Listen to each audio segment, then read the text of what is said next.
At the edge of an ancient forest, mist curls around twisted oak roots. Time bends here, untouched by kings or clocks. In the heart of these woods lives a man, or perhaps a myth, a prophet, a hermit, a wild man destined to be remembered. Before he became the robed court wizard of Camelot, Merlin was something else entirely. His story begins in the blood and chaos of a Dark Age battlefield, where most envision a wise old wizard with a long gray beard, a flowing robe, and a staff crowned with crystal. This is the Merlin of legend, a man who bends nature, summons storms, and outwits enemies before they can draw their swords. Arthur's mentor, the architect of Camelot, the kingmaker who sees the future and plays the long game. Yet this vision of Merlin did not emerge fully formed. In the 12th century, Geoffrey of Monmouth gathered older Celtic and Welsh traditions, stitching them into a narrative. He gave Merlin a miraculous birth, a role in royal politics, and a place at the heart of the Arthurian. Geoffrey's Historia Regum Britanniae transformed scattered stories into the definitive version of Britain's great wizard. This new Merlin inspired centuries of poetry, plays, and films. But behind the beard and courtly setting lies an older figure, one forged in the forests and battlefields of the far north. To understand the real Merlin, we must leave the castles of Arthurian romance and step into the harsher, bloodier world of the Hen Ogledd, or Old North. In the 6th century, this region spanned what is now southern Scotland and northern England, a patchwork of rival kingdoms. There was no unified Britain, only fractured territories ruled by warlords.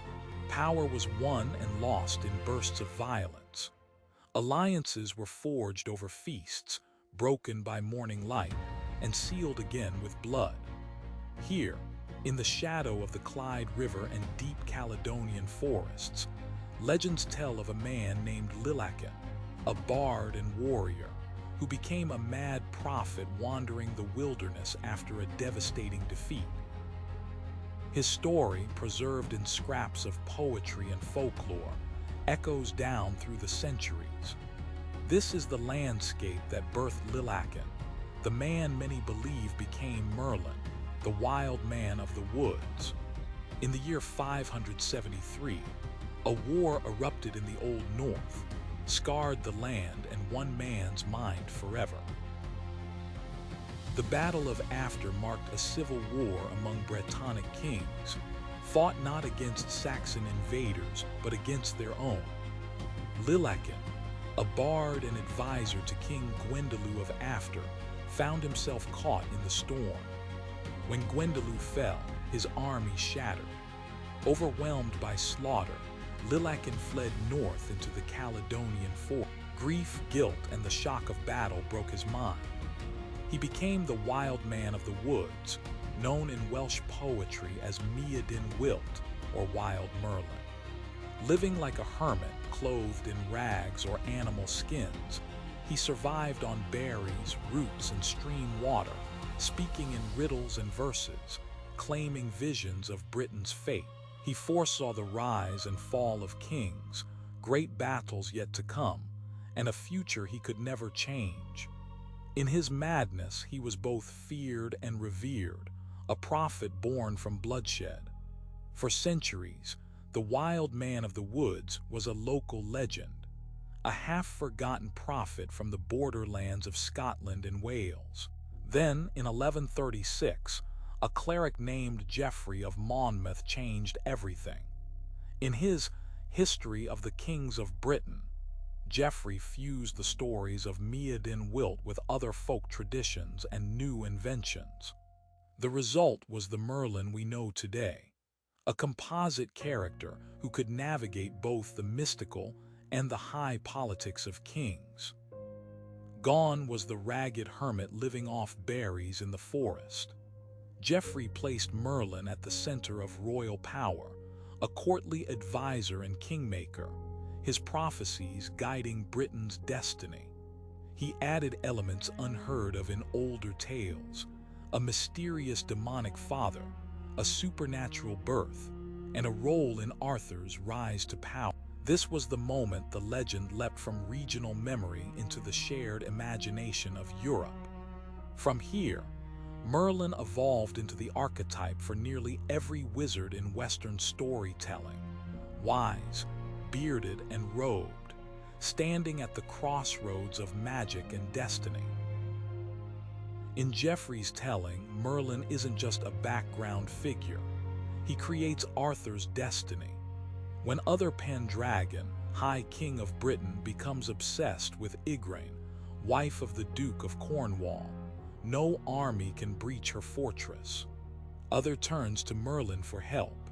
Using magic, Merlin disguises Other to look like Igraine's husband, allowing him to enter Tintagel undetected.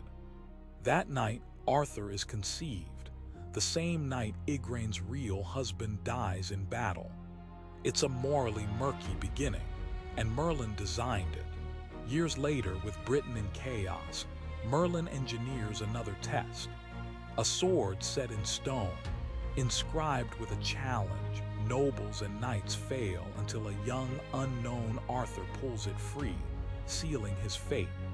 Clarkson reminds us that while Geoffrey's literary Merlin is central to Arthur's rise, his northern roots lie in the wild prophet's scars still haunt the polished wizard of Camelot. Merlin here is not a saintly mentor. He is a trickster and guide, weaving deception and bending events to ensure the right outcome, whatever the moral cost. Merlin's greatest gift and curse is prophecy.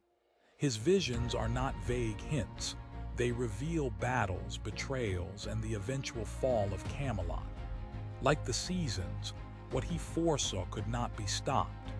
He is also a master of illusion, able to change his form, vanish, or make armies see things that aren't there. Geoffrey tells of him disguising Other Pendragon, setting Arthur's fate in motion. Other stories speak of conjured mists, phantom castles, and landscapes reshaped by his will. Clarkson argues that Lilachen's magic may have been less sorcery and more survival of ancient druidic traditions, rituals, and a spirituality tied to the land. One of his earliest recorded feats comes when Vortigern's tower collapses.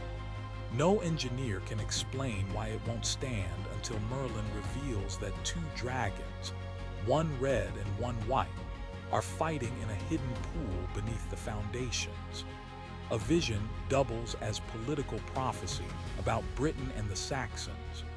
But no matter his abilities, Merlin's magic has limits.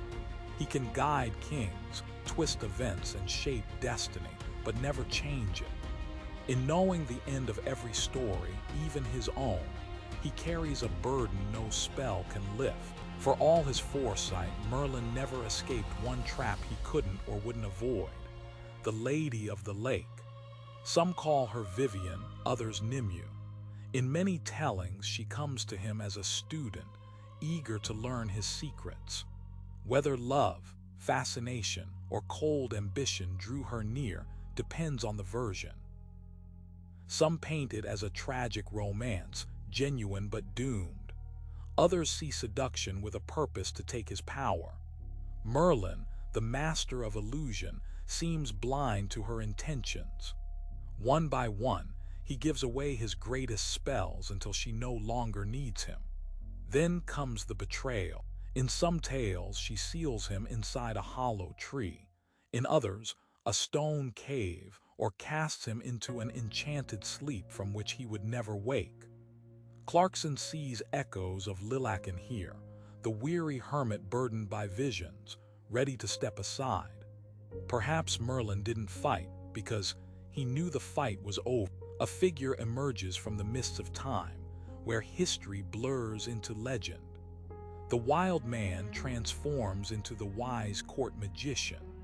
The prophet evolves into the sorcerer, and the hermit of the Scottish woods emerges as one of the most enduring icons of Western storytelling. Across countless versions, he stands at the crossroads of two worlds, pagan and Christian, wild nature and royal court, history and myth. This tension breathes life into his tale, preventing it from settling neatly into either category.